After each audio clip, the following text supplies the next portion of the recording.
Hey guys, welcome to the Professional Development Podcast. Today we have on a very special guest, Mike Michalowciz, and I pronounced that right, correct? You nailed it. Very good, cool. And I think actually on your website it has like a pronunciation on there, so I might. That means everybody gets it wrong, right? Yeah, everyone gets it wrong, and we on that pronunciation thing we make fun of my name. Michalowciz is the most popular. We have a voting, so I go by that too. Nice. That's a good one. So.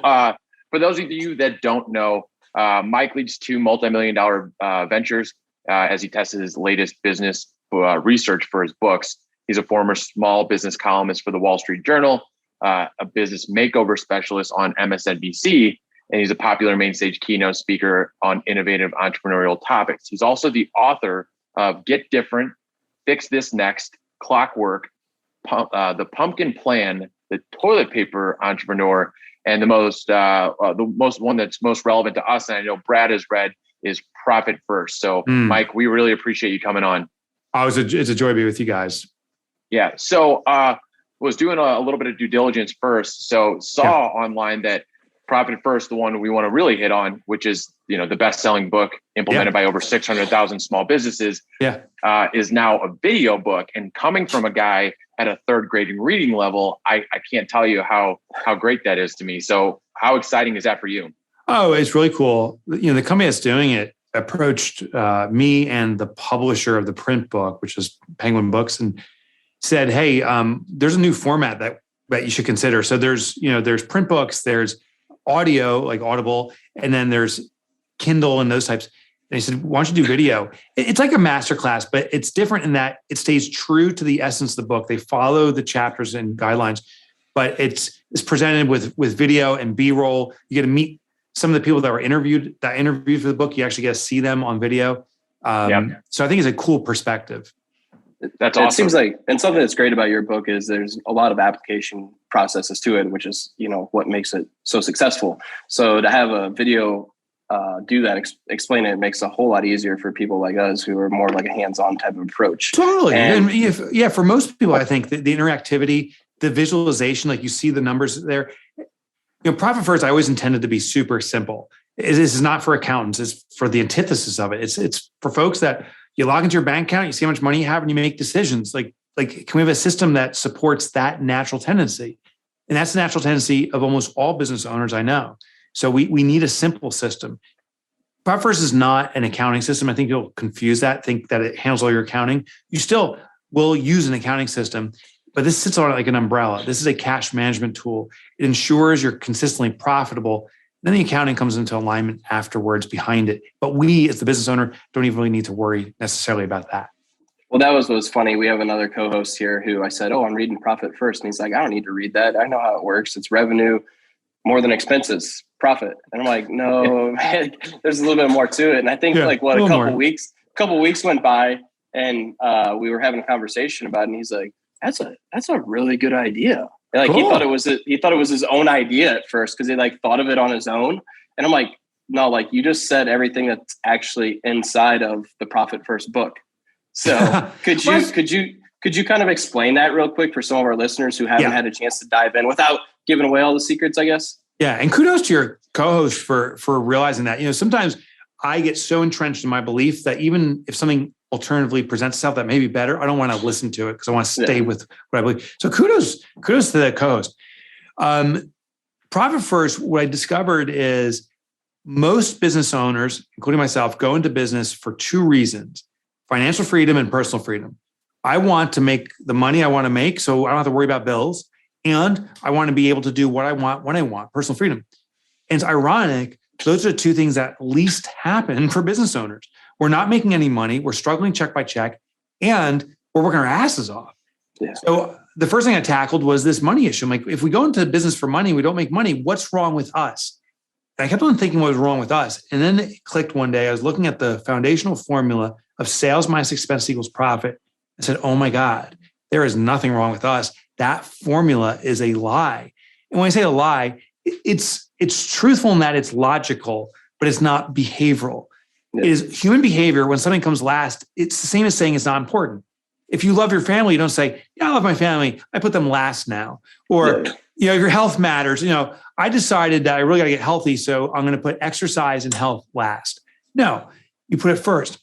And I noticed that profit, we call it the bottom line or year end. These are all terms that I can wait until the end of the year. So most of us wait till the end of the year. There's no profit. We get pissed off and we hope it'll happen next year.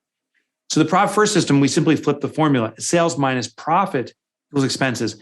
How this works in practice is every time revenue comes into your firm, you take a predetermined percentage as profit, you remove it from the business, you hide that cash, you run your business off the remainder.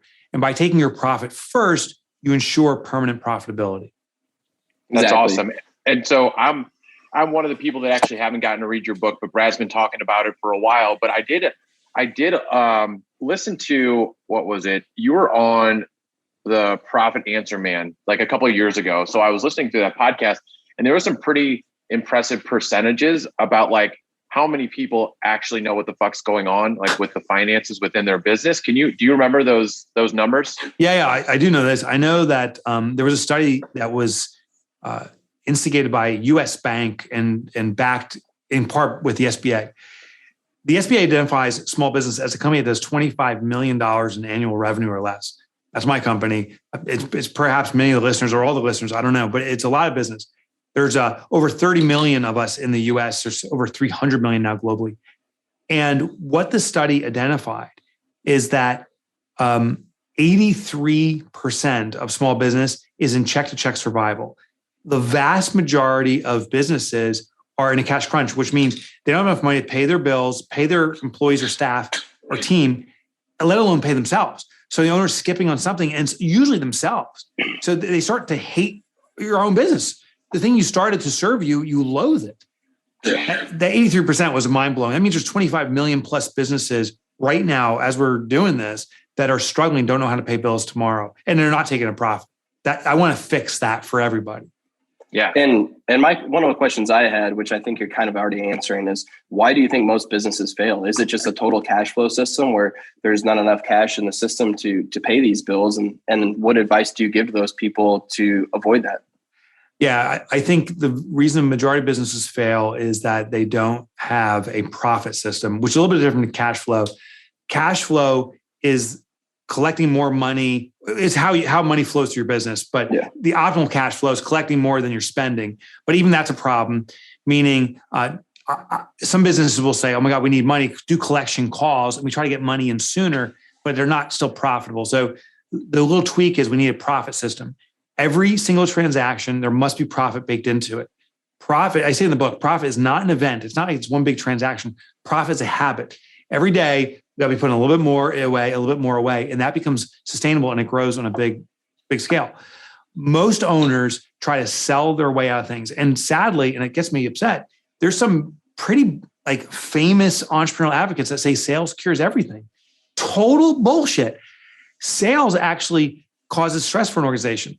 Like Brad, you got a CNC company. Could you imagine your sales doubled or tripled tomorrow? It sounds wonderful, but now you have an obligation to deliver this. Do you have the manpower to do it? You guys are cranking and turning out those parts like fast. And that becomes a real problem. Sales causes organizational stress. Yeah. So what we need to do is we got to balance. Sales brings in cash, but we need to be extracting cash from that and profitability, which then gives us runway and it affords us the ability to grow our business healthily. So the reason most businesses fail is they don't have a good profit system. I'm vehement about that. And for somebody, you've experienced this firsthand. Like, I think that's something that people need to understand is you've had two businesses that you built up that were successful that ended up failing. And is that where you learned all these processes and habits that you established and wrote books about? Or was it something that somebody else taught you, a mentor or somebody like that? It's pretty much all the above. So I had two companies that I built and sold. One was bought by a Fortune 500. Another was a private equity deal. Neither of them were really healthy when I was building them, but I was lucky that I was able to sell them. They had some tangible assets. I built a third company where it was a disaster. I was an angel investor. I was clueless. That was a train wreck. And I've built other companies now. I have two companies, well, 6 companies that I'm a licensee or owner of, but 2 that directly they own that are extremely healthy and growing explosively. And it's been the lessons from all that stuff. The failures are great because they enlighten what I didn't know. And that's about 99% of stuff I thought I did know, I didn't know. And the successes are often from experiments. So what I'm doing is, I'm looking at my own businesses, and I have access to mentors and coaches. I interview other entrepreneurs constantly. And I try to look for these common threads of what works and what doesn't work. And when I see common failure points, then I go out and try to seek a solution. I wrote a book recently about marketing. And what I found is most businesses that do market ineffectively. They're frustrated that those ads on Facebook, yet again, aren't working. And so I invested the last 5 or 6 years just researching that one topic, well, along with other topics, but that one topic and creating a book out of it. So what I try to do is I don't consider myself a great creator of entrepreneurial ideas, but I intend to be a great curator of ideas. Profit First, it itself is not a new system. It's ideas of the envelope system that was used in the old world. It's the pay yourself first principle, which is taught in personal finance. I took a lot of these elements and put them together, started testing them in business, and said, "Oh, this is the formula, the new way of doing it in business." So I see myself as a curator, I guess. So the envelope system, were you or are you a big Dave Ramsey guy? Yeah, but before Dave Ramsey existed. So my mother taught me the envelope system as a kid. She's from Germany. Really? And so when she had envelopes, and when she would go food shopping, I remember she had money in the food envelope. She would pull that, and she always worked with that envelope. And she followed these exact principles. So when she worked at a factory down the road, and when she took home money, she would cash in that check. She would divide up into these different envelopes. So there was always money distributed. What was interesting is she had income volatility, like a business. Sometimes she worked part-time. So sometimes there was more. If she was sick, she worked less. So whatever was in the food envelope, she bought the food with, which could be like, rice and beans if it was a bad month or a bad week. But Germans like to celebrate with liverwurst, which is disgusting, freaking disgusting. But she would buy that if the money was there. And so very early on, I learned, set this up. The Dave Ramsey system is awesome. I'm a big proponent for it. And I'm sure he'd be the first to share that that's not his system. It was written in The Richest Man in Babylon. It was written about in Think and Grow Rich. He just presented it in a new, fresh way that's serving so many people. I love his work. Yeah, sure. So what about kind of speaking on that, there's in terms of business, well, I guess his is more personal. I won't really get into that because I'm always curious to someone like that likes his work, because I like his work, but I don't agree with everything, right? I don't believe in like zero debt whatsoever. Right. I have some things I do a different approach. Yeah. Yeah. Sure. But again, I don't think he necessarily believes that for the business side. So I'll kind of skip that one. But so we talk a lot about like hard work, how hard it is to actually be an entrepreneur, right? You got to wear all the hats. It's not for everybody. It can be scary going out because you got to play everyone from sales to marketing to finance, right? Yeah. So tell us, like from your perspective, like what was your turning point to where you knew that you were going to be a business owner? Well, I knew it was when I graduated college. So when I graduated college, I thought I'd get one job with one company and ride that out into the sunset, because that's what my father did. Yeah. And I couldn't get a job after college. So I came home. I worked at a local computer store. It was not the job I wanted by any stretch of imagination. And this is not how you should start a business, but this is how I started. One night after a couple of years working there, I went out for drinks with another guy. I got boozed up, and I'm like, this freaking guy and that owns the company. He sits in the back of the little computer store smoking cigars, counting money, and I'm working my ass off in the front. So I'm the sweat, and he's making everything. I'm gonna start my own business. But with a few cold pops, and you're like, I gotta start the business. So I left this drunken message saying "F you" to the boss. The next day I woke up with a little bit of sobriety, and I was like, I did not mean that. And he's like, "F you, you're on your own." Yeah.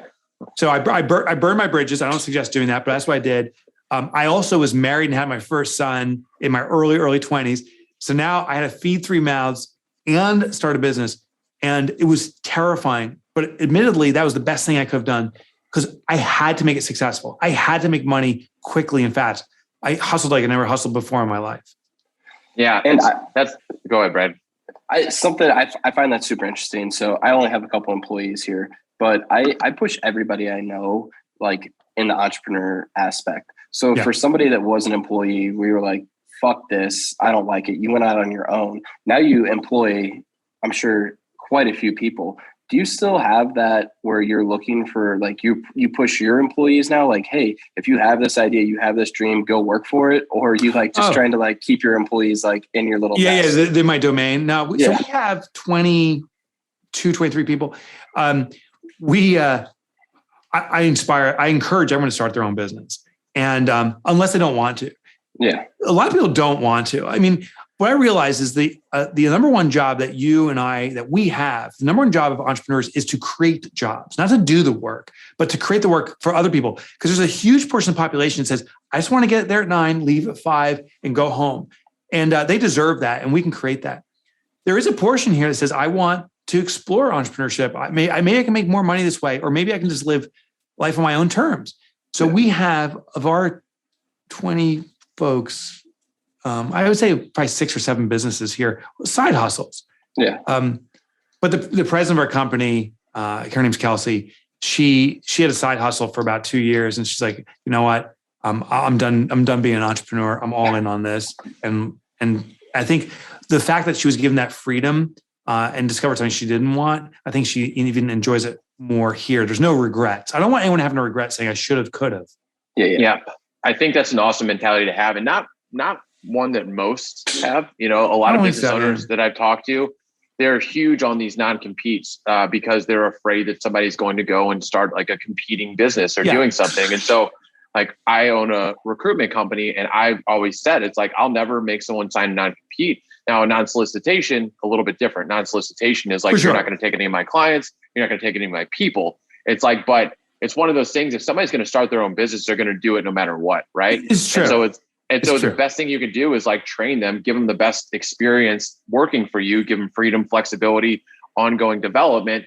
And if they end up doing it, great. But like I said, it's like, if they're going to do it, they're going to do it eventually. So you might as well leave a lasting impact on them. And then as you're creating all these systems, you realize that you can find somebody else to do it. I used to, in my first business, I was in tech services, computer systems. And I started focusing on hedge funds. That became my niche. And it was interesting. I didn't know much about hedge funds, but a lot of hedge funds come out of hedge funds. So someone's doing really well managing a chunk of money, and they say, I want to start my own business. The hedge fund owner will go to that hedge fund and say, we'll sponsor you, or we'll support you and give you some more funds because we want a piece of the deal. So they kind of start splintering out. And I was like, oh, maybe that's an opportunity too. If someone here really feels compelled to start their own business, maybe I can even be the launch source. I know them so well. I have a degree of trust in them. Maybe I can invest in them. But the other thing, to your point, is, if you love someone, let them free. They're going to do it anyway. And if they feel the freedom that they can be open about it and there's no secrecy, there's actually greater trust. My team members, even today, we had our morning huddle, and Erin's one of our team members here, shared some successes she had in her side hustle business. And we're all like cheering her on. She can be very open about it. It's not something you hold secret. Yeah. Brad, did you have something? Yeah, I guess I kind of want to talk a little bit about employee, not necessarily retention, but I feel like you as a person have like a culture that you've built around yourself. Like, it's very niche-y, it's very particular, it's quirky, it's cool. How important do you think a culture is for small business owners to have that loyalty moving forward? Because I know Matt's business, I think like my business, we have a culture that like our employees are almost like best friends. And I do think there is like a thin line there of like, okay, well, where do we draw a line between we have a great culture and we're friends, but shit also needs to get done? Yeah. So culture, that's a great question and observation. So culture exists in every business. The question is, are we actively defining it or not? I also agree there needs to be a line between friendship and business, because my friends can ask favors that compromise me, but it's appropriate. Hey, can you do me a favor? Can you keep a secret? Tell no one about this, but I need this or that. Like that's what a friend will do. But if that enters the business environment, now there's this lack of openness. It's real challenging. So my colleagues here are not friends, but ironically, I would say they're better than friends. I trust them emphatically, and we're here to move the business forward. We actively define the culture by documenting it too. So we have a couple of rules. Number one rule at our office is no dicks allowed. And that means we're not going to deal with dicks, but we're not going to be dicks. It's a dickless community, which is a horrible thing to fucking say. That was actually horrible. Very, very 2021. Yeah, we're proud to be dickless. Took the words out of my mouth. We're proud to be dickless. But when we interview for employees here, and employees, it's not just full-time, it's part-time, it can be contractors. So I'm using kind of that phrase, is that's the number one value. We just brought a new guy on, Scott, I think a week or two ago. And the first question was, is this guy not a dick? Like, is he cool? And he's like, he just fits in. He's fluid. He doesn't take himself so seriously. There's no ego there. He's just cool. And then we have some other ones, like, is he positive orientation versus negative, half full versus half empty and so forth. By being that selective at that stage of bringing people on, there's a very fluid comfort with everybody here. They have different approaches and styles, but there's a base comfort with each other. And that confidence is there. But we use it not just for hiring employees. The culture presents itself on our website. Like, if you go to my website, you'll see, like, oh, this guy's unabashedly himself. And maybe he's a little too goofy for me or whatever, but this is who this guy is. And you see that consistency everywhere. It's very important to actively define it. You already have it. We just need to define it and adhere to it, I think. That's awesome. And it's one of those things that allows you to, when shit hits the fan or something goes wrong or you're at a crossroads, it's like things like that. It's like, okay, well, now that we're defined who we are, it's like, is this or is this that? So it's true. I'm sure that helps a lot. Oh, it totally does. Even with customers, we put them through the parameters. If a client does not comply with these components, we're going to jeopardize ourselves. And listen, I've gotten greedy and saw the green on the other side, but ignored this. And we had one customer who was a dick. It was a woman, and she was a dick. And it's like, but we're making money off of her. No one liked her. Yeah. Her own employees didn't like her. And I'm like, what are we doing? And finally, I said, we're getting rid of her. And I walked back out of the office after firing this client, and the single hand clap was there. And my colleagues were like, finally, we got rid of the dick. Yeah. That's crazy, because literally right before you jumped on, I was telling Matt a story about a customer that I'm dealing with right now that he spends a lot of money with me, but every single time we deliver something, he finds something to bitch about. That wasn't in the the print, wasn't in the description. That is a new problem, and it's like every single time it's like something this guy has to bitch about, and I'm like, on that. My wife tells me about it even because it comes home at home, and it's the like consequences are massive, right? Yeah, it's like, well, when do we just like say, see ya, find somebody else to do it, or if you want to come to our terms, you can come back. Yeah. So I define it as if we are taking money from someone and we can't stand what we're doing, it's called prostitution. We're prostituting our business. So we got to make a stand. And the cost is more than just. We had to redo work or something. The cost is the emotional consequence that you're going to sleep thinking of this dude, and you're waking up thinking about this dude. This is horrible. So and the other thing too is when we get rid of a bad customer, it opens space to service more great customers. And it's hard to serve more customers if you're distracted by this one. Yeah. So I just lay it out there. The short-term financial loss that you may experience is returned tenfold. But the other thing that's interesting, when I try to fire a bad customer, sometimes they become a good customer. Like, I tell this person, hey, it's unfortunate we failed to meet your expectations again. We've elected to no longer serve you because we apparently can't meet your expectations. Here's an alternative firm. And to meet your expectations, we'd have to double our prices anyway. Goodbye. Yeah. Then the customer's like, oh, hold on. I'm willing to pay double. Or I don't mean, there's any problems. Everything's okay. Then say, well, if everything's okay, we'll never have a problem again, will we? We'll continue to serve you. And if we are going to have a problem again, we're not the best fit for you. And sometimes that shock can wake them up to being non-dicks. I got you. Yeah, that's awesome. I'm going to start that tomorrow. Yeah, go for it, man. Go for it. Yeah. So Brad, did you have anything before? No, that's all I got. If you want to jump into the OnlyFans inquiry. Yeah, our OnlyFans inquiry. It's an opportunity for one of our fans to ask you a question, you to help them in real time. So I'm going to go ahead and read that off. This one is from Tawanda from Zimbabwe. And interestingly enough, not to brag, but we're a top 10 entrepreneurship podcast in Zimbabwe. Boom. Kind of a big deal over there. That's awesome. Not tooting our own horn or anything, but toot. Toot. Yeah. So the professional development motto is, if you're not growing, you're dying. I'm just now starting my personal personal and professional development journey. So if you could pick one personal or professional development book for me to start with besides your own, what would it be and why? Okay. So I would start with How to Stop Worrying and Start Living by Dale Carnegie. It is a classic on managing your mindset. And I will tell you, the biggest determinant for success, I am convinced, is how we manage our own mind. Mastering our mind is everything. And that book is a great primer. There's a lot more out there, but I would start with How to Stop Worrying and Start Living, Dale Carnegie, and just look at the results you start experiencing when you apply it.